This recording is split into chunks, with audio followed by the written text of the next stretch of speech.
So I have here the U.S. Department of Justice criminal victimization in 2018. So what I'm going to do is I'm going to go down to table 12.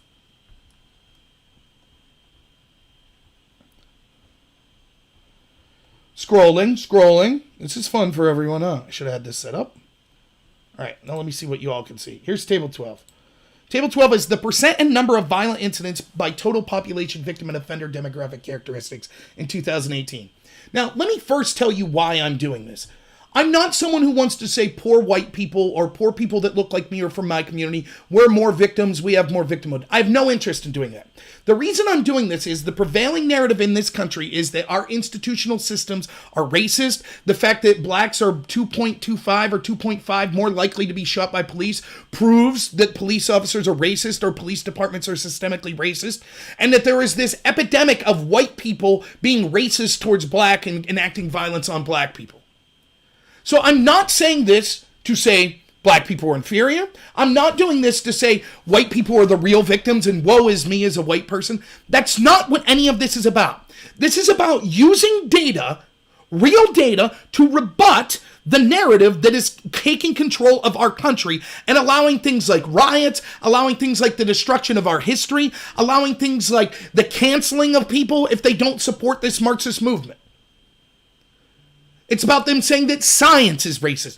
All of this is incredibly dangerous and will lead to mass bloodshed if cooler heads don't prevail.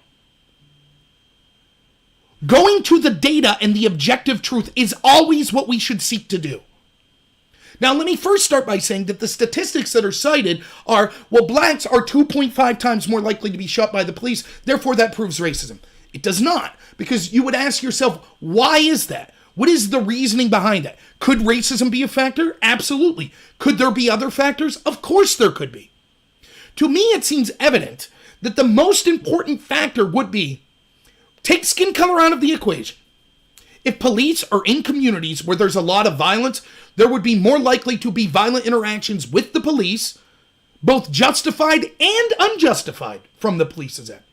So if you're in a community, like perhaps a senior city community, maybe of whites, blacks, Asians, Hispanics, and there's almost no crime there, I'll bet you the percentage of violent altercations with the police are next to none, because the cops aren't constantly dealing with criminal element, they're not dealing with incredible amounts of violence.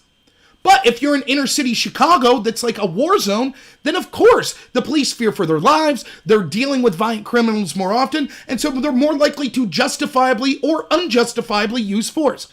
Does this mean that we shouldn't try to weed out unjustifiable uses of force? Of course not. But we have to be honest about what the data shows us.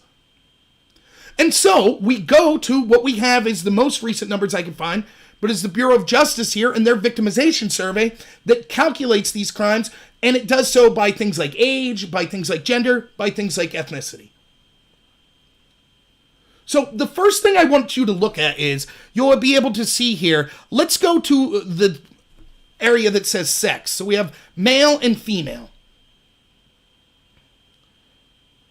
So just look at the number of offenders. 4.2 million men are offenders of violent crime. Now, another way of putting that, in a way that these people from Black Lives Matter try to spin this is, well, it's not just their offenders. This means that 4.2 million whites, or at least incidents of whites, because let's remember, there could be incidents where the same person commits multiple violent crimes. So this isn't going to be an exact one person per one violent crime, but it gives us a really close idea.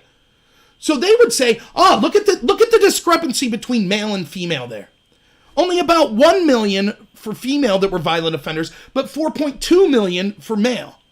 Does that prove that the system is systemically bigoted against men? Of course not. It's because men are committing more of these crimes. And so we can go over here and say, men are 48.6% of the population, yet they're the offender 77% of the time. So nearing double the percentage, well, I can't say that. About a time and a half more their percentage of the population, they're the offender. Women are 52% of the population, but only responsible for 18.3% of violent crimes. So it would make sense that then there are more violent interactions between the police and men, because men are committing the bulk of these violent crimes. But no one says the police are bigoted against men. There aren't Men Lives Matter movements. People aren't rioting for men's rights and the bigoted cops that are misandrist against men. Why is that? Well, because we understand there are underlying reasons for this data. It could be cultural. It could be things like, at the extreme levels, we know, for example, biologically, men are more likely to be aggressive. It could be men are more likely to be poor. All sorts of reasons. And we understand that as a society. Now, why shouldn't we apply that same scrupulous nature to the same data when it refers to ethnicity? So here's some numbers I want you to look at. The first column you can see here under race and ethnicity is population. For now, we're just going to look at white and black, because the narrative, again, the reason we're doing this is the narrative is that the police, because they shoot 2.5 times, you're more likely to be shot as a black man 2.5 times more than as a white man by the police. That must prove racism. And that there is a rash of white on black crime, that whites are systemically violent towards blacks, and it's occurring at disproportionate levels. So let's see what the data actually says. The population of whites is 171 million and some change. They were the offender 2.6 million times. They were the victim 3.9 million times. Blacks are 33 million and some change in population in 2018. And again, this is 2018, the most recent statistics I could find. They were the offender 1.1 million times, and they were the victim 640,000 times. Now, here's the two numbers that I want you to focus on. Let's go over to this section that says percent ratio. And there's two numbers here that are worth looking at. One is offender to victim, and one is offender to population. So let me explain what these numbers are.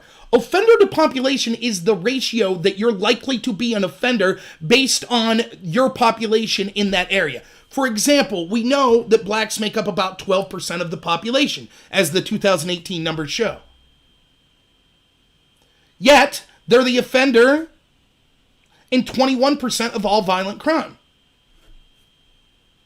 So when it comes to the ratio of the offense or the offender of violent crime based on the ratio or the percentage of population they have, so what they did was they took the number of the total population, well, they took the number of the offender by the race, so blacks, 1.1 million and change, and divided that by the population. That's how you get the offender to population.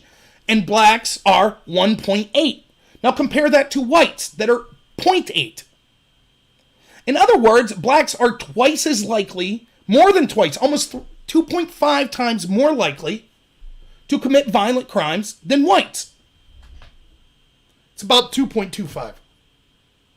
Now let me ask you a question.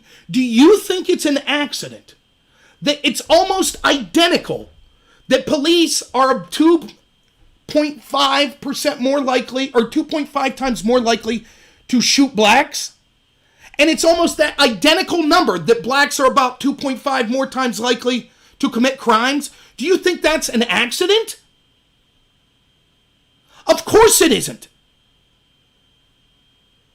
Now, the other number here that might be the most important number, though, is offender to victim. Now, what this did was it takes the number of times that someone of a certain race was an offender versus the number of times that someone of a certain race was a victim. So with whites, we could see whites were 2.6 million. You can see the number right here. 2.6 million and change offenders of violent crimes in 2018. They were victims 3.9 million and change. So that means whites were much more likely to be the victim of violent crime overall than to commit violent crime overall. And the ratio we get from dividing those numbers is 0.8. So about 1.5 times more likely to be a victim of violent crime if you're a white person than to commit a violent crime. The same's true of Hispanics. Hispanics, more likely, you could see, the offenders 760,000 times. They were the victim 820,000 times. More likely, Hispanics are more likely to be the victims of violent crime than be the perpetrators of violent crime. The same is true of Asians. 131,000 times they were the offender of violent crime, but almost 250,000 times they were the victims of violent crime. All of the races listed are more likely to be the victims of violent crime than to be the offender, except blacks. Blacks were the offenders 1.15 million times of violent crimes, and they were only the victim 640,000 and some change. So when you go over to this offender to victim ratio, you see 2.0. That means, on average, blacks are twice as likely to commit violent crime than be the victim of violent crime. And they are the only race singled out that are more likely to be offenders than victims. Now let me pause here again. Am I saying that proves that black people are inferior or that we should be racist or not want black people in our community? No. The stats and the data aren't racist. You could use them in a racist way, and I reject that. I think this shows there are problems in these communities that we need to seriously deal with. Even when looking at these numbers, still understand this. If you take the number 1.1 million and change violent crimes committed by blacks, and then you take the total population of blacks, you're still looking at only, let me check my numbers, a 1.6% chance on average of a black committing a violent crime in a year. That's an incredibly low percentage of the entire population. So anyone who wants to use these statistics to make broad sweeping generalizations about all black people is doing so in a very racist way. However, it is addressing a problem that seems to be unique, or at least an outlier, when it comes to other ethnicities compared to the black community. I bring this up because I think that these numbers are appalling and we need to help these communities out. And both Republicans and Democrats have failed the inner city. Also, something that we don't have in these statistics that's very, very important, and it's very difficult to find, is what is the percentage of the people in these populations, such as white, black, Hispanic, Asian, that live in these inner city high crime areas? In other words, it would be nice to get statistics, for example, of whites and blacks and the ratios of victimhood to offender in rural communities or in suburban communities. And I bet those numbers go way down and almost even out amongst ethnicities. So what we're really seeing, more than a problem of race, is a problem with these communities, such as inner city Chicago and Detroit and Baltimore and DC and New York, which happen to predominantly be black communities. But this isn't an indictment. These stats don't really tell the story of blacks that don't live in these communities.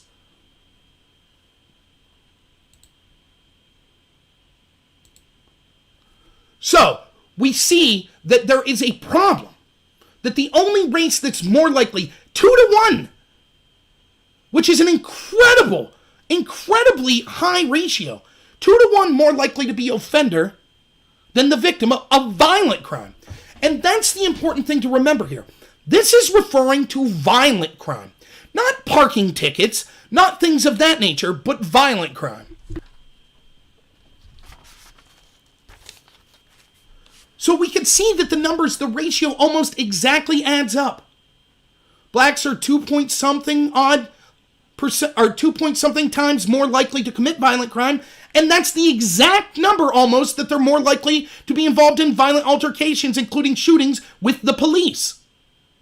Now, you may say, well, there's a bunch of systemically racist reasons because our system has screwed over black people, which means that they're more likely to commit violent crime. But that's a conversation that I've had and will have on another day. But to blame the police and law enforcement for the interactions when they go into these violent communities and just say, oh, it must be racism, is insane. And they're doing it so much that they're saying abolish the police. So even if you said, okay, these violent crimes are occurring because slavery and Jim Crow led to poor economic situations for blacks, that's why they're committing more of these crimes. Fair enough, we can have that discussion. I think the story's far more complex than that. But why are you then pointing your finger at the police like they're the problem? You're admitting that these crimes are occurring. And again, these are violent crimes, not just smoking weed or got a parking ticket. Now, another argument that you hear is, yes, but these statistics must also be racist, and they're compiled by people in law enforcement, so they're intentionally skewed against black people.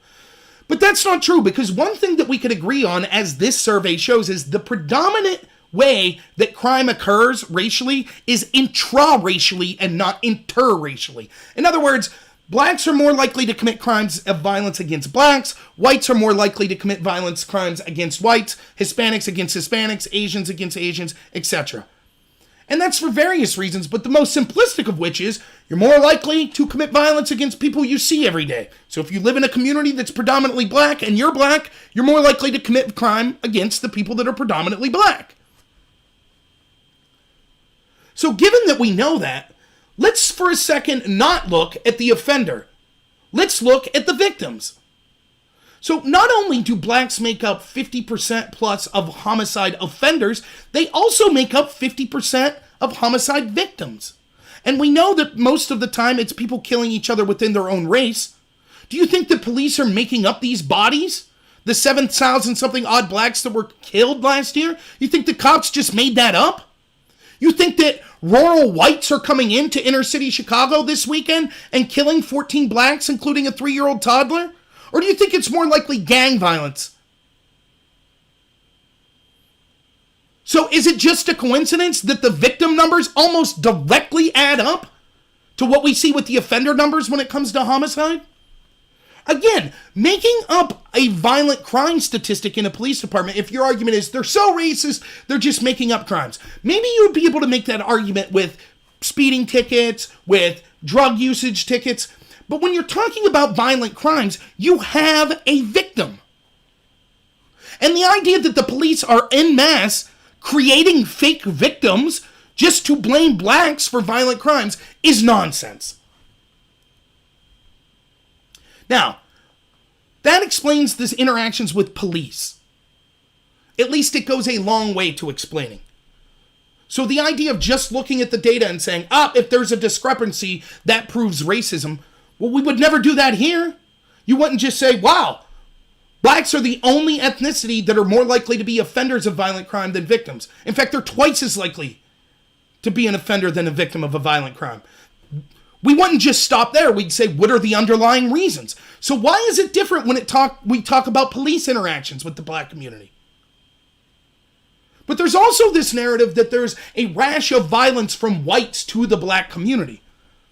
So first, let me say, the majority, as I've said, of violent crime is intra-racial. So this narrative is nonsense from the get-go, as we can see from the data. But let's get into the data and see, using the most recent data we have, how this claim adds up. So, what we need to do here is first look at the total populations of whites and blacks. So we have that number right here. Whites, again, 171 million and change. Blacks, 33 million and change. Now, we could look at the percent of, where did I find these numbers? I think maybe table 15.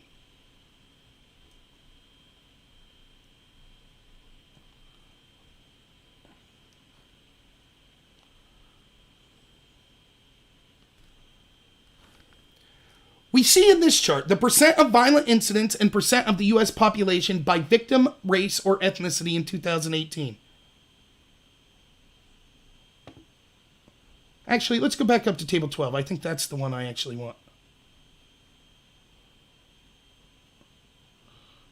Where is it? Excuse me for a second while I look up this data.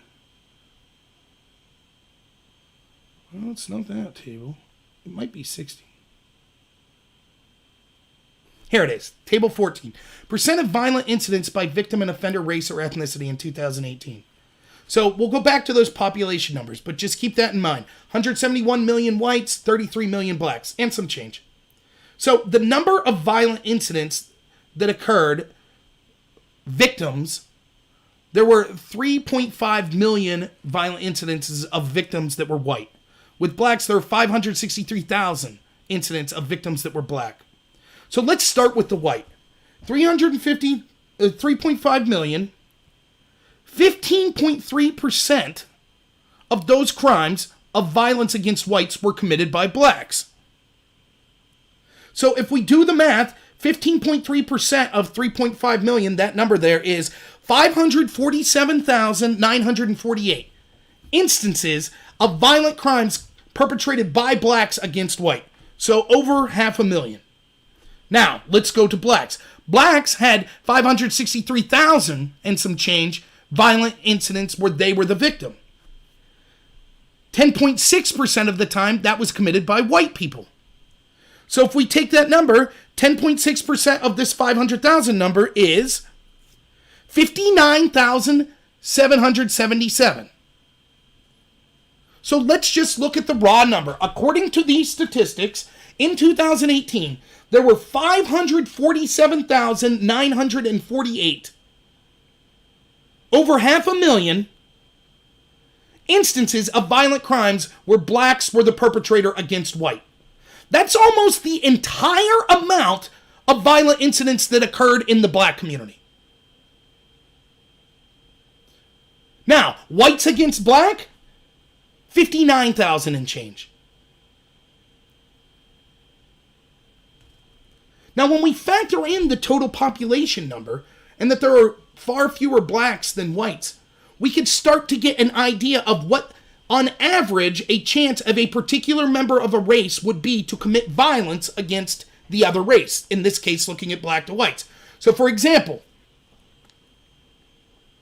we have this number of 547,948. That was the amount of times that blacks committed violent crimes against whites. So if we divide that 540,000 number by the total population of blacks, we get that blacks are 1.654. And I'm going to change, if you don't mind, where I already have this written out. So let me read what I've written here so you can see. We can see from this table, whites were the victims of violent crime 3.5 million and change times in 2018. 15.3 of those were committed by blacks, which is 547,948 violent crimes by blacks committed against whites. There were 563,000 and change violent crimes committed against blacks by whites, or committed against blacks total. 10.6% were by whites, which rounds out to about 59,000 and change violent crimes of whites to blacks. Now we take the population numbers and figure out the chances of an individual of each race attacking the other race.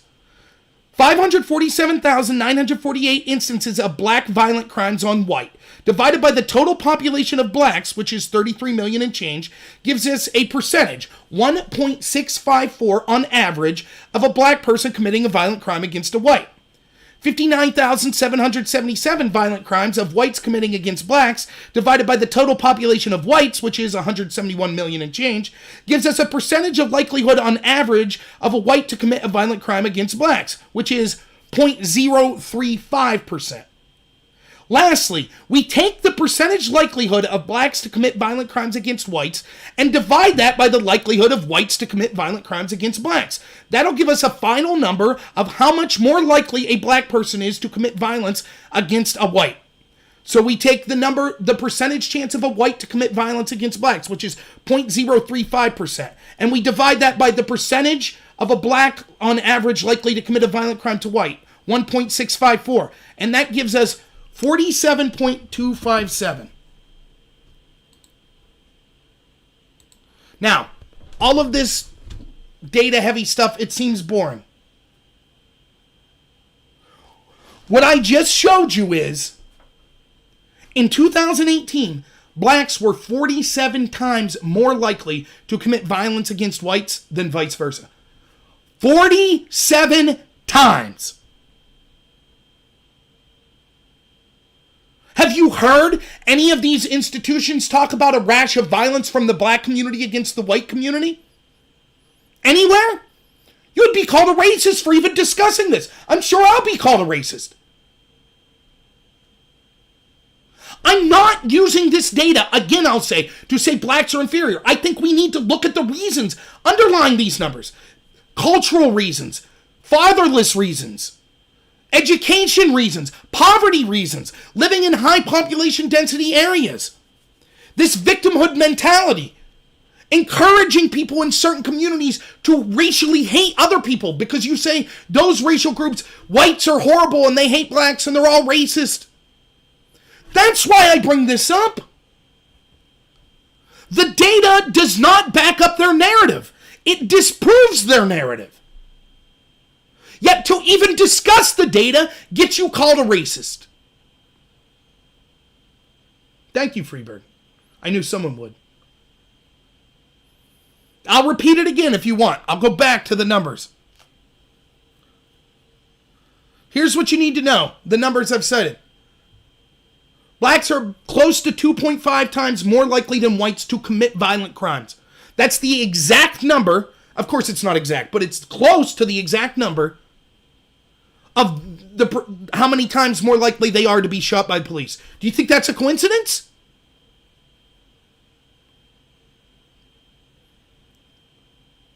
Whites are far more likely to be the victim of violent crime than the offender. Hispanics are as well. So are Asians. Blacks are the only ethnicity listed that are they're more likely to be the offender than the victim of violent crime. In fact, they're twice as likely. Does this prove that they're inferior? No. There could be tons of underlying reasons why. But this explains why there are more violent interactions with the police.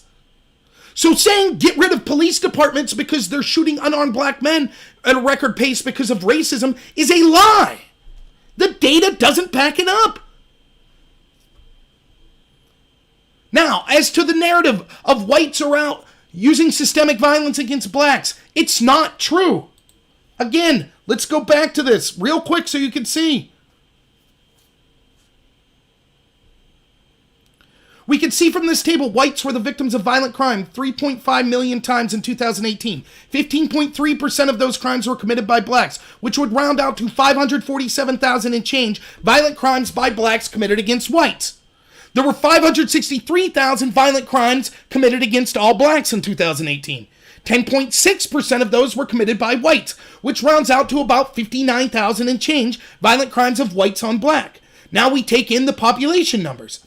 If there were 547,000 instances of black on white violent crime, and we divide by the total population of blacks, that gives us a 1.654 on average chance that an individual that's black will commit a violent crime against a white person. Again, this data is not going to be exactly accurate because we don't have proof of how many of these incidents occurred with one perpetrator committing multiple violent offenses. But this is a good idea. Now, with whites, we see that they committed 59,000 and change violent crimes against blacks. If we divide that by the total population of whites, we can see the chance of an individual white committing a violent crime against a black is 0.035%. So if we divide that 0.035%, which is the chance on average of a white committing violence against a black in a year, versus the chance of a black committing violence against a white, which is 1.654%, that gives us the total that blacks in 2018 were 47 times more likely to commit violence against whites than vice versa. An individual black was 47 times more likely to commit violence against a white than vice versa. Now, if you just listen to the media, you would think those numbers would be inverted. You would think 20, 30 times more likely that whites are going out using violence against blacks. It's not true. Oh, yeah, thank you for those that are from Above Top Secret. I really appreciate it. It's a conspiracy website. It kind of morphed into a political site. Unfortunately, it might be going away. But, yeah, I did a video you can check out just the other day on that. Now, again, let me say it as clear as possible. Does this prove that this is indicative of all black people? No. Even the number I showed that it's less than 2%. So to smear the entire black community would be nonsense. And what my data that I'm pointing here doesn't show is that it's really just select communities even within the black population. For example, it's predominantly young black males, and it's predominantly young black males in these inner cities. So anyone who's using what I'm saying here to smear all black people does not have my consent to do so. That is an outrageous misuse of this data. And I totally reject it. But it does show that the narrative that's being pushed is a lie.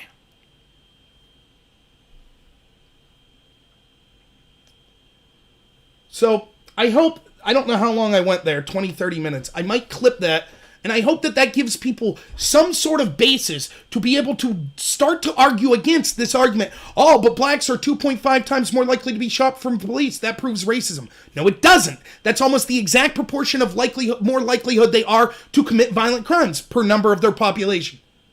Oh, but whites are just using violence against blacks all the time. That's not true. The numbers are actually relatively low for black on white crime and white on black.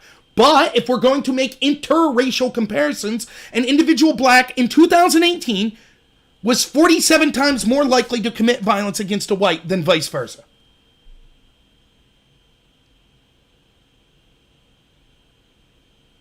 So sorry if you find that sort of data boring, but this is what's important. You have to understand, even then on Above Top Secret, where I was discussing this earlier today, inevitably you get people saying, yes, but that's because of systemically racist society. That's why blacks are more violent. Fine, we could talk about that. I don't mind talking about that, and I have done debates and discussed that, and I'll continue to do that. But that doesn't prove that the police, just based on that number of 2.5 times more likely to shoot blacks, are doing so because they're racist or law enforcement is racist. And so the solutions of disband the police are total nonsense. And it will actually make things worse in the black community because homicides will go up, which is exactly what we're seeing right now. But the next argument you hear is, yes, but black people feel like this is what's happening. And it's, by the way, it's not all blacks, but there are a lot of people that feel that law enforcement is using lethal violence on blacks disproportionately. And there's a lot of people that feel that whites are using violence on blacks disproportionately. I reject that mentality as strong as a human being can. Your subjective truth does not outweigh the objective truth. And this goes to the critical race theory and intersectionality and their use of postmodernist thought. The postmodernists do not believe there is a capital T truth. So they would look at this data and say, nope, this data is it's irrelevant. The facts don't matter. What matters is the people's feelings. But once we say that we can no longer look at objective data, then there's no longer room for conversation. If it's just everyone's feelings, well, Black Lives Matter feels this way, and I feel a different way. And we can't look to objective truths and say, well, wait a minute, here's the objective truth of what's going on. Once we say you can't do that and all that matters is our feelings, violence is inevitable. Because each group's going to feel, hey, I feel my thoughts are right and therefore you're wrong. No need for discussion. My feelings are all that matter. You saw this with the Kavanaugh hearings.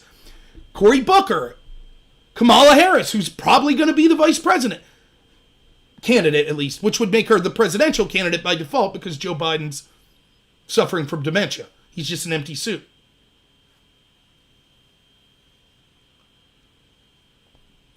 They said, it doesn't matter if we could prove that Kavanaugh sexually assaulted Christine Blasey Ford. What matters is her truth.